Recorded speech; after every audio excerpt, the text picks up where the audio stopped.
Hi there. The global gaslighting that has occurred since the 7th of October must be corrected, and it must be corrected now.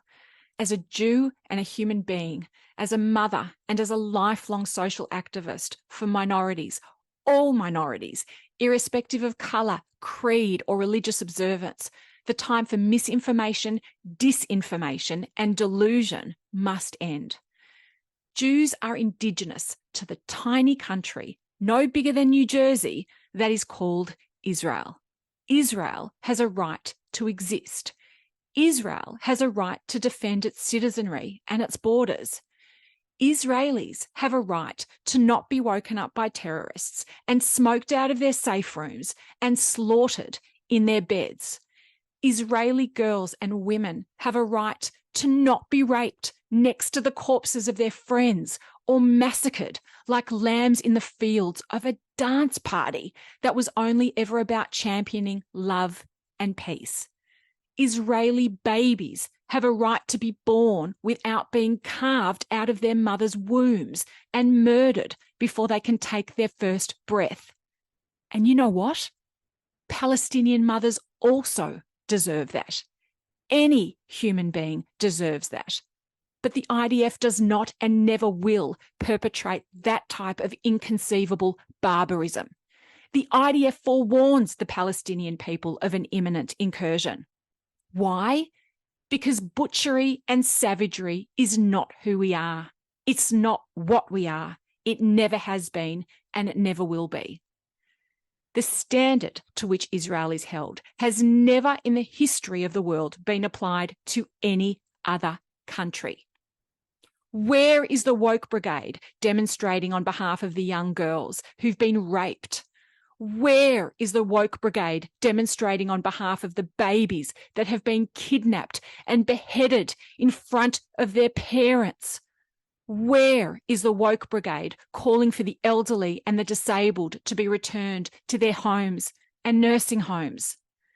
The abject insanity on display has reached such a delusion point that a group entitled Queers for Palestine are joining the Hamas demonstrations the world over. Do you have any idea what would be done to the queers of Palestine if they found themselves in Gaza? Israel is the only democracy in the Middle East. Is it perfect? No. Is any country perfect? No. But I'll tell you this.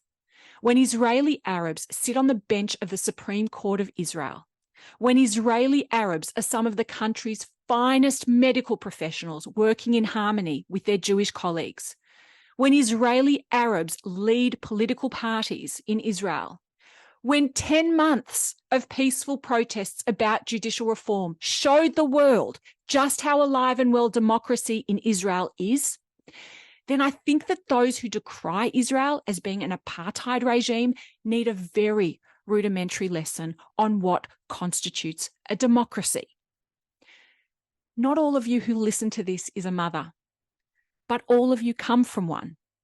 Can you imagine having your baby, your child, your only reason for being, ripped from your arms and taken across the border into the most savage and brutal regime? And that's the best case scenario. Hamas don't seek peace. Hamas don't even seek peace for land. Hamas is a brutish, unconscionable, nefarious, demonic terrorist organisation. Hamas is ISIS on steroids. Its objectives are pure and simple: the complete extermination of the Jewish people. From the river to the sea is not a euphemism. It's their KPI. And if using their own people as human shields is palatable to you, then I have nothing that I can possibly say that's going to change your mind.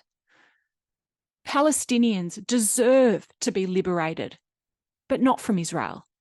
Because an inconvenient truth that's been largely ignored by the international reporting community is that Israel pulled out of Gaza in 2005. 2005, 18 years ago, when the late Prime Minister, Ariel Sharon, probably Israel's most hawkish Prime Minister, ordered that every single Jew residing in Gaza was, if necessary, to be forcibly removed, with Jewish bodies even exhumed from the cemeteries. Israel left the best of its industrialism behind for the Gazan people so that the desert could bloom. Within 24 hours, every Israeli established greenhouse left for the Palestinians was destroyed. The promise of building Gaza up into the Singapore of the Middle East evaporated when the Palestinians living in Gaza voted for Hamas in 2006. Another election hasn't been held since, not in 17 years. Does that tell you something?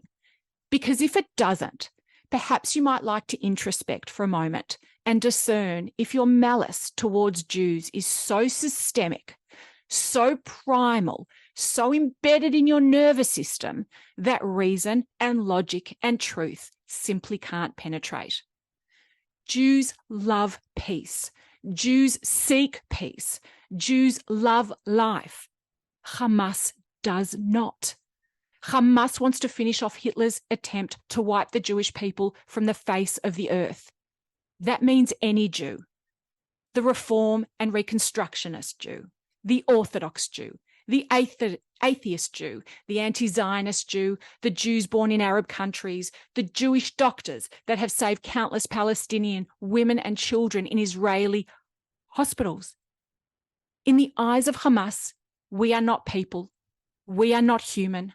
We are not worthy of life. We are only worthy of being destroyed. If you'd be mortified at the thought of an ISIS rally on September 12th, 2001, amidst the carnage and debris of the collapsed World Trade Center towers, then stop yourselves. Educate yourselves. The chants around the world, including in my own country on the steps of the Sydney Opera House, fills me with not only dread, terror, and abject disgust, but in truth, it's nothing compared to the cacophonous silence from those who know better. The memory of some of you is very dim.